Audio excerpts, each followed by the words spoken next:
Morning, কেমন আছেন সবাই? ঋতুশ্রী আরও একটা ব্লগে আপনাদেরকে অনেক স্বাগত। কালকে তো দেখালামই চিকেন ডাক বাংলো রেসিপিটা করেছি, আর খেতে খেতে না আমাদের অনেক দেরি হয়ে গেছে জানেন তো।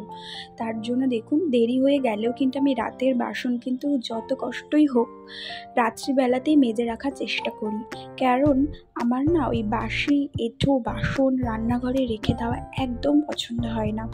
বিয়ের প্রথম থেকেই, আমি বিয়ের পর 4 মাস ভাড়া ছিলাম, তো সেখান থেকেই কিন্তু আমি আমার এই অভ্যাসটাকে তৈরি করেছি। ইভেনচুয়ালি মানে আমি এখন যা কাজ বাজ যেটুকু করি আমি কিন্তু সবটাই শিখেছি আমার মায়ের থেকে, তোমাদেরকে আগেও আমি শেয়ার করেছি। আর আমি যখন বিয়ের আগে 4 মাস, বিয়ের আগে কি বলছি, বিয়ের পরে 4 মাস যখন ভাড়া ছিলাম, ওই ভাড়া বাড়িতেও কিন্তু আমি এভাবেই গুছিয়ে নিট অ্যান্ড ক্লিনভাবে কাজ করতাম। তো তখন থেকে যে অভ্যাসটা আমার ছিল ওটাই আমি এখনও অবধি বজায় রেখেছি। আর সত্যি বলতে এঁঠো বাসন রান্নাঘরে এরকম ফেলে রাখলে ঘরে প্রচণ্ড নেগেটিভিটি জন্মায়।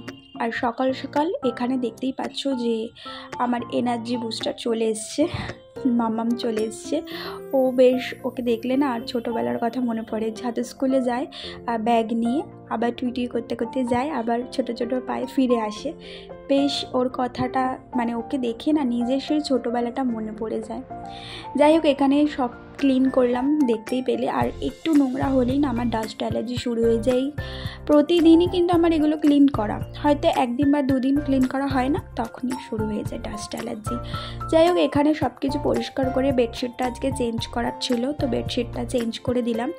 আর এই যে আমার এই পাশ বালিশের যে কুশনগুলো না, এগুলো না মানে কভারগুলো না অনেক দিন পর পর আমি মানে, কারণ এগুলো খুব একটা ইউজ যেহেতু হয় না, তো নোংরাও হয় না, তো এগুলো আমি কয়েকদিন পর পরই একটুখানি কেচে দিই। তো আজকে ভাবলাম রান্না বান্না নেই, তো আজকে এটাকে কেচে দিই। আর আজকে দুপুরে আমি লাঞ্চটা আমার বাপের বাড়িতেই করব, তো সেই কারণে ভাবলাম যে এই এক্সট্রা কাজগুলো করে নিই। তো এখানে কাচাকুচি করে নিলাম, হচ্ছে প্রচণ্ড জামা কাপড় বেরিয়েছিল জানো। আর এত রোদ্দুর, মানে কেচে যে ছাদে মেলতে যাব তাও অগত্যা আমাকে যেতেই হয়, কারণ ছাদ ছাড়া আমার উপায় নেই। আমার বাইরে না সেরকম কোনো প্যাসেজ নেই যে আমি অনেক জামা কাপড় কেচে মেলতে দেবো, তো আমাকে ছাদেই যেতে হয়, আমার সময়ের মধ্যে নিয়েও আসতে হয় সেগুলো, কারণ বাচ্চা যেহেতু ছোটো, জামা কাপড় সন্ধে অবধি রাখতে নেই সবাই বলে, তো ওটা মানি আমি।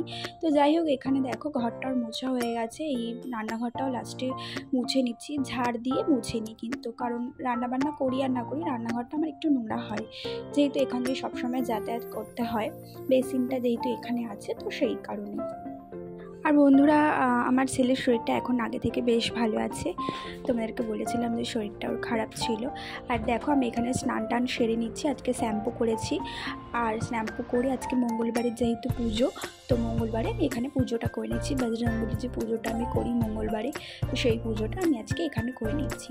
দেখা হচ্ছে তোমাদের সাথে আবার এই রাত্রিবেলায়। এখন প্রায় বাজে ঘড়ির কাঁটায় 8টা। মায়ের কাছে এসেছিলাম আমি দুপুরবেলা, সেই থেকে মায়ের কাছেই আছি।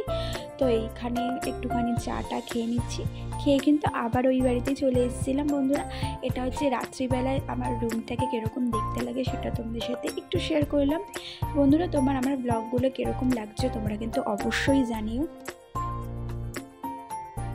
বন্ধুরা, আজকের ভিডিওটা এই অবধি, তোমরা কিন্তু অবশ্যই জানিও তোমাদের আজকের ব্লগটা কীরকম লাগলো। চলো টাটা, সবাই খুব ভালো থাকো অ্যান্ড সবাইকে ভালো থাকো।